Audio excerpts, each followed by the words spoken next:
Hey everybody, welcome back. In this video, we're going to be talking about why we will not be using the Good and the Beautiful, Kinder Prep, and Level K this year for our first language arts program. So if you're new here, I have a 4-year-old girl and a 5-year-old boy who will be doing kindergarten and first grade next year. So let me start by saying that I have absolutely nothing against the Good and the Beautiful. I think this program is very, sorry for the glare, is very beautiful. It's very colorful and fun, and I'm very sad that it's not going to be working for us, but you live and you learn, and this is our first year homeschooling, so we are learning for sure. I'm going to start with my daughter, who I had ordered the Kinder Prep for. I actually have already gifted it to a friend, so I don't have the actual book here, but here it is. So when it came in, my daughter was super excited. I do show them all of their books when they come in, to kind of get them excited for what's coming. So over spring break, we did a little bit of a trial run, and so I sat down with my daughter one night on spring break, and she literally went through 15 of the lessons, and I think there's 30 if I remember correctly, 30 or 32. She went through half the book in one sitting. So I kind of panicked because I'm like, what am I going to do now? This was our whole program for the summer. She was going to do the Kinder Prep, and then I hoped to start her on this after the summer, after she finished the Kinder Prep. She is doing pre-K 4 right now in school, so I know that she's done a lot of the math and the letters and the letter sounds, so I was pretty comfortable with the Kinder Prep and then doing this. So we sat down and we did the lessons, and like I said, she flew through the first 15, and then she had absolutely no interest in going back to it after that. And like when we were doing the 15 lessons, you know, she would do the letter sounds and she would do the math and she would count the numbers and we would talk about the pictures. But then we got to the blending and she had no interest in doing the blending. So, which is fine. I mean, I'm not going to push the reading part, you know, and again, it was our summer plan. So, she did, when I would try and pick the workbook up again, you know, the next night, she would just start making up answers. She would start pretending like she didn't know the sounds. She would call a W and S, you know, she just was over it. And so, I put it to the side, but I just knew in my gut that like, this was not the program for her. My daughter is very, very busy. You know, she's always on the move. She's always doing something. She's always coloring. She's always singing. She's always creating something. So for a very busy child, the book, you know, they had pictures, they had handwriting, they do have handwriting. They had handwriting, sorry, I don't have the book here to kind of give an example, but they had the numbers, they had the letters, they had pictures, they had little games, and you know, it was just, she's always just, you know, all over the page. And so for a very busy child to have a very busy workbook, like visually busy, it was, I think, too much for her. I think she just needed, you know, straightforward, a letter on a page, a number on a page, handwriting, you know, trace the letters. I think it might have just been too much for her. We put that book to the side. I knew it wasn't the right fit for her. I put it to the side. So then we get to the Level K book let me get a good angle there.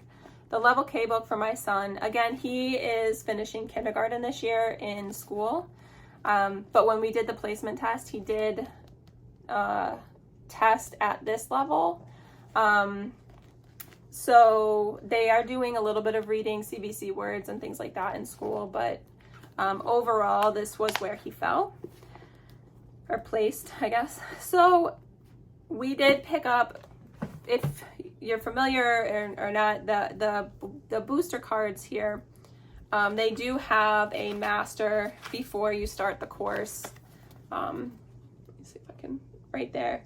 And so for spring break, we tried to do this, and he went through this page, he went through the pages, and every time I would bring this book out, he just was rolling his eyes, huffing and puffing. And so we went through all the master before the courses. He really wasn't interested in doing the blending. I don't know if he found it boring, but we went through it, but he just, I don't know, he wasn't connecting with it. So we did go on to like the blending, which, like I said, they've been doing in school, but he wasn't interested in it. So we went to the course book, and I found that he, I think, has the same issue with these books that his sister did. And I'll give you even just like the first lesson. I mean, you have a piece of art here with some questions. You've got the letters up here. You've got this colorful game here, or puzzle here. And it was too busy for them. He did it, but he did better when we did, pages like this that were just simple, like black and white, do this, and then that's it, and move on. And like this, simple, one activity, and then you move on. They need something to be straightforward. Simplified, and this is very simple. It's very gentle, and like I appreciate how it is laid out, but I just think that for them personally, like when you study reading, or when they do reading or blending or CBCs or whatever, they need to just do that. And I know that the booster cards do that, but I don't know, like I said, he wasn't connecting with that. So when they do the blending, the reading, they just need to do the reading. When they do handwriting, they need to just do the handwriting. When they do math, they need to just do the math. And like not these little like snippets, like here's 5 numbers here, here's a letter here to do the handwriting, here's, an uppercase and a lowercase, or like 3 letters to put together and then trace this into a picture, all on the same page. Yeah, they need the one course meal. They don't need like the appetizer platter. Doing this with my son and doing that with my daughter, I knew it wasn't going to work for us. The books are super cute. I haven't decided whether I'm going to keep the books are so cute, so simple.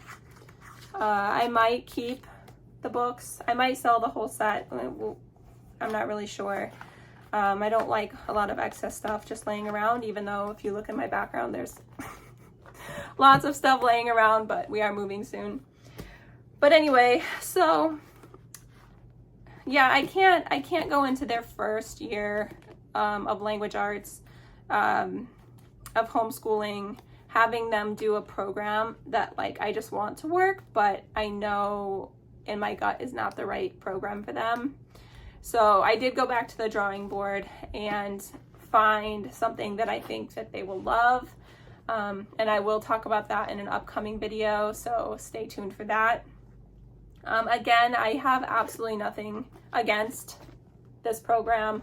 I think it's a really fun program. It's just not the program for us.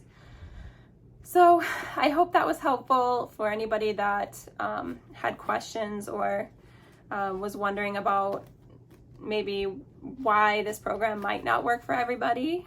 And yeah, thank you for watching, and I hope to see you guys soon. Bye.